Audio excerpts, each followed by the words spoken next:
Umar bin Khattab pernah ngetes anak penggembala kambing. Kata Umar bin Khattab, ya gulam, kata Umar, ya gulam, berikan 1 ekor kambing kamu, saya bayar 2 kali lipat, dan insya Allah tuanmu, sayyiduka, la ya'rif, tuanmu tidak akan tahu. Tahu nggak teman-teman? Umar dibuat menangis oleh penggembala kambing itu. Kata Umar, kata penggembala kambing ke Umar, ya Amirul Mukminin, wahai pemimpin orang beriman, sayyidi, tuan saya tidak tahu. Walakin Rabbi, tetapi Tuhannya tuan saya tahu. Maka jangan coba-coba. Kata Umar, 3 kali lipat, tidak. Ditawar berapa kali lipat, tidak. Karena dia bilang, Tuhannya tuan saya, Tuhannya saya tahu. Maka nangislah Umar melihat betapa istiqomahnya seorang anak muda itu. Teman-teman, hidup di dunia singkat, saya kasih tahu. Singkat, pendek sekali. Seperti seseorang yang baru bangun tidur, kemudian tidur lagi. Iya. Maka saya bilang, mari penuhkan diri kita dengan banyak beramal soleh. Iya. Teman-teman mitra, Anda tidak bisa jamin berapa keuntungan Anda di sini. Tapi Anda bisa jamin semua yang sholat pahala bagi Anda. Semua yang mengaji pahala bagi Anda. Dan terlebih Anda menjadi wasilah terbukanya lapangan kerja untuk mereka. Kalau Almas gak buka, ada berapa orang di sini? Ada 30 orang, Pak. Ada istrinya, ada anaknya yang kemudian butuh penghasilan. Kan di sini mohon maaf, mau turun, mau naik, mereka tetap digaji kan? Iya kan? Fix salary. Benar gak? Fix salary. Nggak bergantung pada, mohon maaf, Bram, coba diluruskan. Semua store manager di sini, sama semua staff-staff, nggak ada kan bergantung gaji mereka sama kalau turun omset, nggak ada kan? Fix salary. Sampai 5 tahun fix salary kan? Malah kalau naik insentif. Malah kalau naik dapat insentif. Tapi nggak ada yang nurunin orang kan? Kecuali kalau ada pelanggaran-pelanggaran khusus mungkin. Tapi kalau misalkan omset, misal bulan ini lagi turun nggak gaji mereka? Nggak ada, nggak boleh. Sebuah muslim, sebuah perusahaan, mungkin Anda juga punya perusahaan yang lain, nggak boleh nurunin gaji orang hanya karena omsetnya turun. Demi Allah, saya selalu bilang di travel haji umroh saya bilang sama mereka, kamu tidak akan tahu berapa orang yang akan berangkat haji sama saya, berapa orang yang akan berangkat umroh sama saya, dan saya nggak perlu itu menargetkan itu. Kalau rezeki kita, kamu sudah ikhtiar, dia jadi jamaah kita, itu berarti rezeki kita. Kalau enggak, dia nggak akan sampai. Ada yang di prospek 5 hari 5 malam, saya bilang sama dia, nggak jadi. Ada yang cuma ngobrol biasa, mau berangkat nggak? Mau. Saya mau berangkat. Cuman ngomong 1 menit jadi. Ada yang 5 hari 5 malam di prospek gak jadi. Saya bilang sama anak-anak, ini perkara rezeki, kamu jangan atur-atur. Sudah diatur oleh Rob saya. Saya cuma minta kamu jaga sholat kalian. Maka kalau di tim saya, Pak, ini agak ekstrim. Saya sudah lihatkan ke teman-teman. Di tim saya, travel, sekolah, warung kopi saya di Makassar, butik saya. Iya. Ini kalau mau beli baju gamis ganteng-ganteng kayak gini, cari El Fakhr Butik. Ganteng gak bajunya? El Fakhr Butik, udah pesan online dah. Ya kan? Kamu udah dapet kan bajunya? Tahu udah dapet bajunya. Ya kan? Itu serius ini, kita punya usaha ini, followernya udah 3.000-an ini. Iya. Kalau umroh sudah hampir 9.000 followernya. Iya. Iya kan? Kenapa? Haji endorse kan? Haji harus endorse. Kirim alamat Ji, nanti saya kirimin. Kirim ukuran kita ini kan ya. Subhanallah teman-teman, rezeki bukan kita yang ngatur, tapi ikhtiar kita sudah diatur. Maka ikhtiar kita yang ngatur. Maka jangan sampai yang sudah diatur membuat kita pusing, yang belum diatur malah kita nggak kerjakan. Rezeki sudah diatur, kita pusing, ya Allah kenapa nggak? Sedangkan ikhtiar kita belum diatur, belum dijamin. Kita malah nggak ada ikhtiar apa-apa. Sholat kita, zikir pagi kita, sholat duha kita, sedekah kita, itu belum diatur. Maka kita yang harus mengatur itu, menjadikan itu terjadi. Makanya tadi saya tanya, mana Supri, mana orang buta tadi yang mau datang? Sudah datang? Mana Azmi? Coba, nggak usah dipanggil maju. Sini, uang saya aja kasih. Nah, saya mau berangkat haji Bapak Ibu sekalian, jadi saya nggak bisa ikut opening. Saya habis ceramah ini, nggak usah, duduk aja. Atau boleh deh sekalian panggil ke depan aja. Ya, sekalian dari Almas, sini saya aja yang ngasih ya. Temenin kamu sini. Wan, sini Wan. Ini udah saya siapin duitnya nih. Saya setiap kali opening sudah bawa duit cash. Coba pegang dulu. 2, 3, 4, 5, 6, 7, 8, 9 kurang 1. Ayo, sekalian kita peresmian ya. Itu dari siapa? Wih. Kasih. Kamu kasih sendiri. Baik, ini setiap kita peresmian outlet, setiap satu outlet ada orang yang paling membutuhkan di sekitar outlet kita panggil. Dan ini ide saya juga. Waktu itu kita lagi video call. Kalian lagi di Aceh ya? Medan. Saya bilang, kalian jangan hanya fokus buka outlet. Saya bilang, setiap kali kita buka outlet, saya pengen sebelum opening, ya, sini saya kasih. Kamu mau nggak? Sini saya palakin. Sini nggak mau nitip, ya kan? Setiap kali kita mau buka outlet, dengerin teman-teman. Saya bilang setiap kali kita buka outlet harus ada orang yang terdekat dengan outlet yang paling susah hidupnya, kita selesaikan hajatnya. Alhamdulillah di Sukabumi ada seorang anak kecil namanya Rara nggak? Betul nggak? Sukabumi Rara. Tahu nggak bapaknya meninggal ya? Bapaknya meninggal. Ibunya nikah lagi. Betul nggak? Coba pakai mic-nya. Betul nggak itu? Nah, usia Rara berapa? SMP. Dia dicarikan rezeki oleh siapa? Bagus. Dicarikan rezeki oleh siapa? Uaknya, tantenya. Tantenya kerjanya apa? Cuci piring. Ngasuh Rara ngerawat bapaknya. Betul nggak? Bapaknya sakit-sakitan. Tantenya ini yang ngasuh dia, yang nyarikan dia rezeki. Kerjanya apa tadi teman-teman? Cuci piring. Yang sedih, kamu aja ngomong, saya nggak kuat. Dengan satu tangan. Karena tantenya nggak punya tangan yang satu, jadi dia nyuci piring. Ngebayang nggak? Otak ini nggak bisa, nggak kuat ini. Ngebayang orang cuci piring satu tangan, ngebiayai ayahnya Rara, ngebiayai Raranya. Itu di Sukabumi. Di Surabaya malah kita datangi seorang ibu jualan toko. Tokonya kecil. Di samping toko itu ada toko yang lebih besar. Toko depan rumahnya sampo-sampo saset itu loh, sudah berdebu. Lihat gak? Ingat gak kalian? Saya ajak mereka ke Sidoarjo. Ayo kita pergi sana sebelum saya pulang ke Makassar. Saya bilang, subhanallah, toko kelontongan kecil ngebiayai suami stroke, anak stroke. Suami nggak bisa apa, suaminya di atas kasur, anaknya di lantai, masing-masing tidur, jualan ibunya, tokonya kelontongan, saset-saset kecil itu. Kalau ditanya berapa keuntungan, nggak jelas Pak Ustadz, kadang 20.000. Jualan sampo saset mau untung apa teman-teman, biayai ini. Maka itu di Sidoarjo tolong diperhatikan itu ibu, tiap bulan berasnya. Jangan sampai itu lewat, Wan. Rara tolong diperhatikan. Ibu ini dalam keadaan tunanetra, diperhatikan. Namanya siapa, Bu? Sri Wahyuni. Siapa? Sri Wahyuni, Masya Allah. Kerjanya apa, Bu? Mijit, Kak. Mijit, Masya Allah. Kalau suaminya?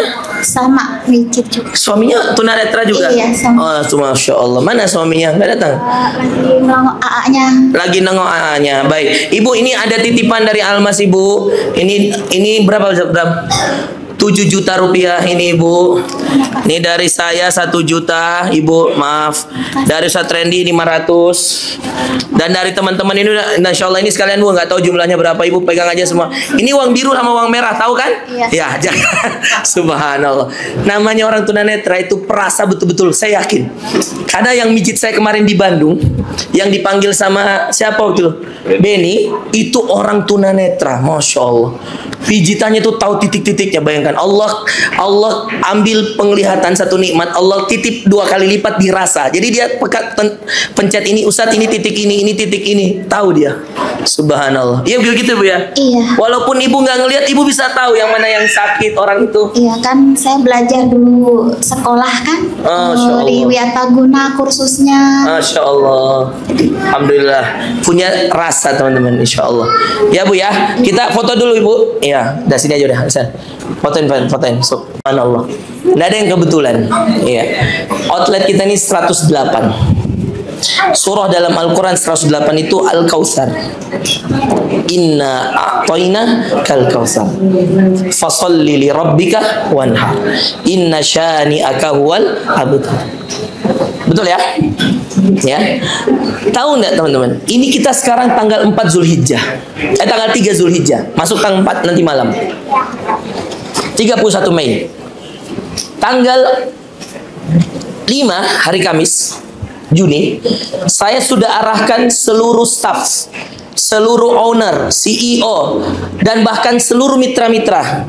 Bikinkan semua segera flyernya hari ini. Tanggal 5 Juni bertepatan dengan hari Arafah, semuanya wajib puasa. Yang nggak puasa didenda. Iya. Kalau di kalangan staff dendanya 100.000. Oke? Kalau di kalangan owner 1 juta. Wajib puasa. Karena puasa Arafah menghapuskan dosa 2 tahun. Ya. Menghapuskan dosa 2 tahun. Cuman 12 jam nahan puasa. Kata Rasulullah, hadis sahih, siyamu Arafah. Nanti saya kirim hadisnya, tolong di-share ke semua mitra URS. Tolong di-share ke semua mitra Mandiri. Wajib puasa Arafah, arahan guru kita Ustaz Fahrozi, semuanya wajib puasa, termasuk semua yang hadir hari ini. Bapak Ibu, Anda puasa 1 hari diampuni dosa 2 tahun. Apa nggak untung banyak itu? Banyak banget. Rugi banget kalau nggak puasa Arafah. Maka ingatkan suami di rumah, ingatkan istri di rumah, bangunkan anak-anak. Siyamu Arafah yukaffiru sanatal madiyah wal baqiyah. Puasa hari Arafah 1 hari mengampuni dosa 2 tahun, kata Rasulullah. Tahun lalu dan tahun depan. Maka jangan terlewat. Tahun ini 5 Juni, hari Kamis. Karena 6 Juni Idul Adha. Sama alhamdulillah dengan Saudi. Saudi juga menetapkan wukuf itu hari Kamis tahun ini. Maka tanggal 5 jamaah haji wukuf di Arafah. Kecuali jamaah haji. Jamaah haji tidak boleh berpuasa Arafah. Karena dia sudah ada dapat pahala wukufnya. Dan wukuf itu berat, siang hari, panas, dan seterusnya. Maka kemudian digantilah mereka dengan wukuf saja. Sholatnya orang wukuf saja di jamak. Jamak takdim qasar. Zuhur 2 setelah khutbah Arafah, zuhur 2, asar 2. Itu di jamak takdim qasar di Arafah. Baru kemudian maghrib isyanya di Musdalifah, jamak takhir qasar. Oke, paham? Jadi buat segera pengumumannya, Mas Bram. Ya, untuk semua karyawan. Gak apa-apa pasang di Instagram. Tulisannya begini, untuk semua karyawan Almas Fried Chicken beserta mitra-mitra, kami wajibkan untuk berpuasa Arafah berlandaskan hadis Nabi SAW. Ini siyamu Arafah yukaffiru sanatal madiyah wal baqiyah. Masukkan hadisnya. Dan bagi yang berhalangan, hendaknya wajib izin kepada kami. Mungkin ada yang perempuan haid nggak bisa berhalangan. Gimana Ustadz ketika itu? Maka yang lagi haid itu bersedekah saja makanan ke siapapun supaya yang berpuasa. Jadi misal dia nggak puasa karena dia berhalangan, maka untuk dapatkan pahala puasa Arafah, dia bisa memberi makan orang yang lagi puasa. Karena ada hadis Nabi, man fattara sha'iman, siapa yang memberikan makanan orang yang berpuasa, maka baginya pahala orang berpuasa itu tidak berkurang pahalanya. Oke, teman-teman. Jadi yang paling pertama nasihat saya, puasa Arafah siap-siap. Yang kedua, berkurban. Inna a'tainakal kautsar. Tidak ada yang kebetulan, subhanallah. Pas saya harus mengingatkan kepada kalian bahwa Idul Kurban adalah sesuatu hal yang membanggakan, suatu hal yang menjadi sebuah sejarah. Sejarah panjang kisah Nabi Ibrahim dengan anaknya Ismail alaihissalam. Inilah kisah yang harus kita angkat, kita agungkan. Syiar Allah, berkurban. Maka pastikan Ustadz, ya Randy, pastikan Mas Bram, di Mitra Mandiri Bapak Ibu udah berkurban belum semua? Bahkan alhamdulillah mensiasati, naudzubillah, ada mitra-mitra yang lupa berkurban. Tiap outlet 2 kambing. Tiap outlet Almas dikeluarkan uangnya untuk kurban 2 dan di atas namakan mitra. Betul enggak? Oke, kalau di URS silakan diatur. Iya kan? Siapa yang mau dikasih namanya, siapa yang mau dikasih, silakan diatur. Yang jelas di Mitra Mandiri 2. Mitra, 1 nama mitra, 1 nama karyawan. Dikeluarkan dari uang outlet kan? Iya, sudah. Selesai. Diniatkan untuk nama mitranya dan diniatkan untuk nama karyawannya. Seperti itu. Jangan lupa, ini syiar Allah. Kita ini muslim harus mengangkat syiar Allah. Iya. Dan hari Idul Adha libur. Ya, biar orang makan daging dulu. Ya. Karena syiarnya Idul Adha memang makan daging, bukan makan ayam. Oke, nggak apa-apa. Kita liburkan. Kita nggak akan bangkrut, percaya sama saya. Ngikuti syiar Allah itu indah, teman-teman. Nggak akan bangkrut kita. Puasa Ramadan. Ini saya mau tanya nih. Ramadan kemarin kalian beroperasi nggak? Saya soalnya 1 bulan di Mekah. Beroperasi. Kan 12 jam. Siang kan tutup kan? Mulai buka habis asar paling. Ya kan? Saya nanya, omset naik apa turun? Naik. Logika manusia, kan tutup 12 jam. Tutup berapa jam? Mulai dari jam 8, biasanya jam 8 buka. Kemudian harus tutup sampai jam 4 sore. Berapa jam tuh, Ren? 10 jam. Tutup 10 jam, logika manusia mestinya nggak naik dong omsetnya. Padahal kan kita bisa aja buka aja tetap.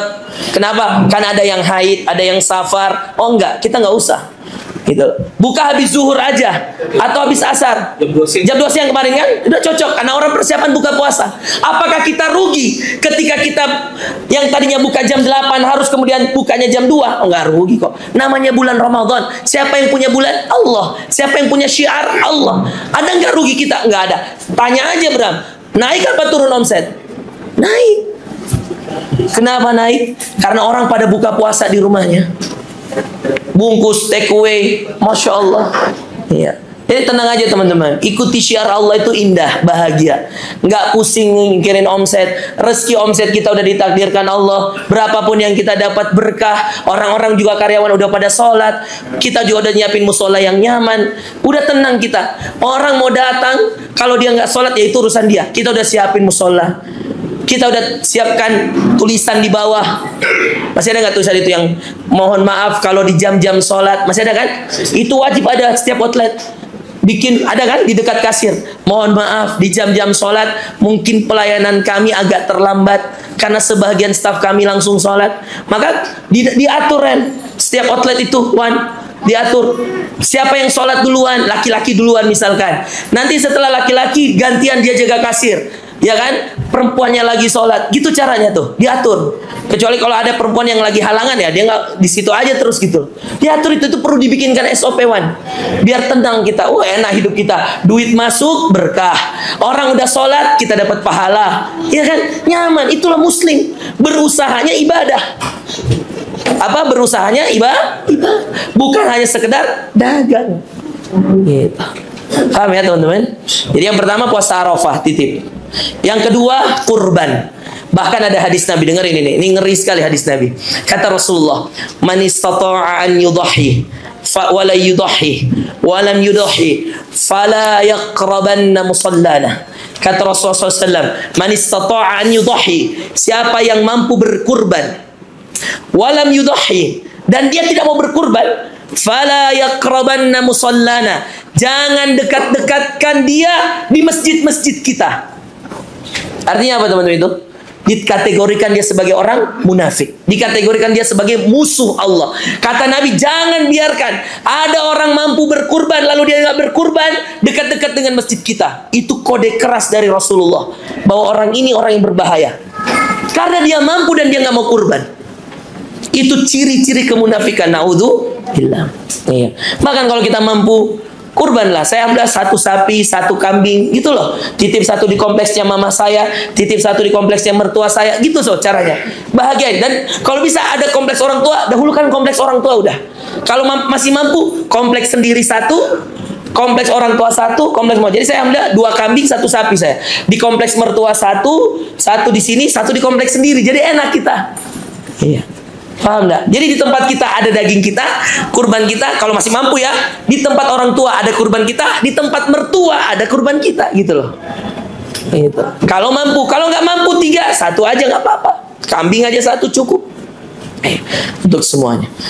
Kemudian yang terakhir teman-teman, di zaman seperti ini kita butuh banyak amal soleh, ibadah. Kenapa? Karena makin dekat kita kepada akhir kehidupan kita, makin besar fitnah-fitnah yang akan muncul. Maka mari jaga diri masing-masing. Kita di Al-Masni bukan hanya sebuah mitra usaha, tapi kita ini saling mencukupi dari segi ibadah, saling menasehati. Ada watawasau bil haqqi, watawasau bis sabr, saling menasehati dalam kesabaran, saling menasehati dalam kebenaran. Itu sangat penting teman-teman. Dan saya berharap kita di Al-Mas saling ngejaga, saling tolong menolong. Wa ta'awanu 'alal birri wat taqwa wa la ta'awanu 'alal itsmi wal 'udwan. Saya mohon maaf sekali teman-teman, saya mau berangkat haji, qadarullah istri saya dan anak saya masih di Bandung. Malam ini mau berangkat ke Makassar, saya antar mereka pulang. Besok pagi pagi berangkat ke Jakarta lagi ya untuk persiapan berangkat haji insyaallah. Nah jadi saya mohon maaf nggak bisa ikut acara selanjutnya karena ngejar pesawat malam, harus ke Jakarta dulu soalnya, lalu kemudian mengurus 1, 2, 3 pertemuan, baru kemudian terbang nanti malam jam 8 ke Makassar.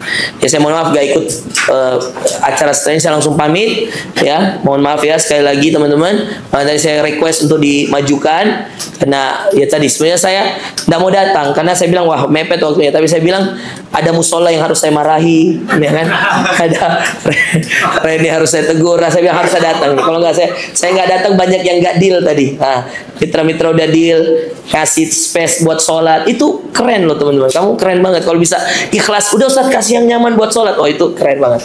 Bahkan di mana yang khutbah Jumat kemarin saya di Bandung, satu lantai apa namanya, Soekarno-Hatta, Yahya Sinwar, satu lantai buat apa, auditorium dan buat musola khutbah Jumat saya kemarin di sana, masya Allah. Soekarno-Hatta tuh lantai 2, namanya musola auditorium Yahya Sinwar, masya Allah, keren banget kan, masya Allah. Nah, ini kita bangga gitu, padahal outlet itu bisa dipakai untuk tempat makan, tapi kita kasih untuk sholat biar nyaman dan bisa dipakai Jumatan.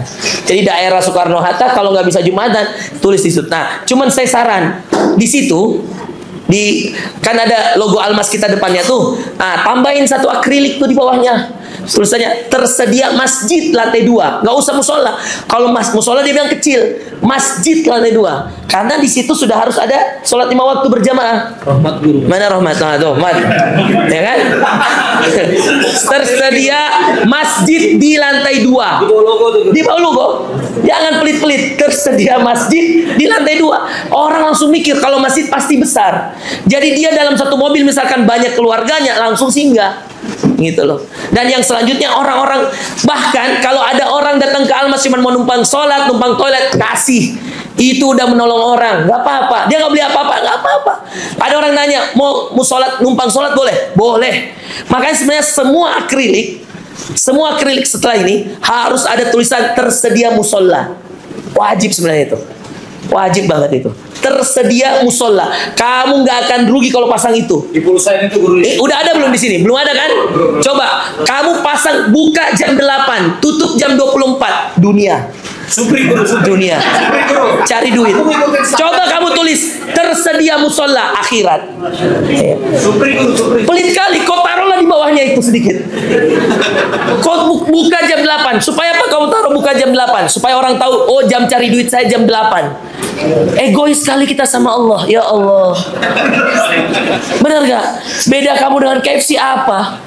Supri itu. Supri apa Rahmat? Dua-duanya. Sup ya, Ubay ya. Bisa ya? Bisa nggak? Bisa nggak? Bisa nggak? Saya keluar dari komisaris nih. Bisa nggak? Bisa nggak? Sepakat nggak? Sepakat nggak? Jangan marah loh. Sepakat nggak? Semua logo Almas, nama Almas Percikan, buka jam 8, tutup jam sekian, tersedia musola. Deal insyaallah. Oke? Sip? Ya. Insyaallah. Baik. Barakallahu fikum. Assalamualaikum warahmatullahi wabarakatuh.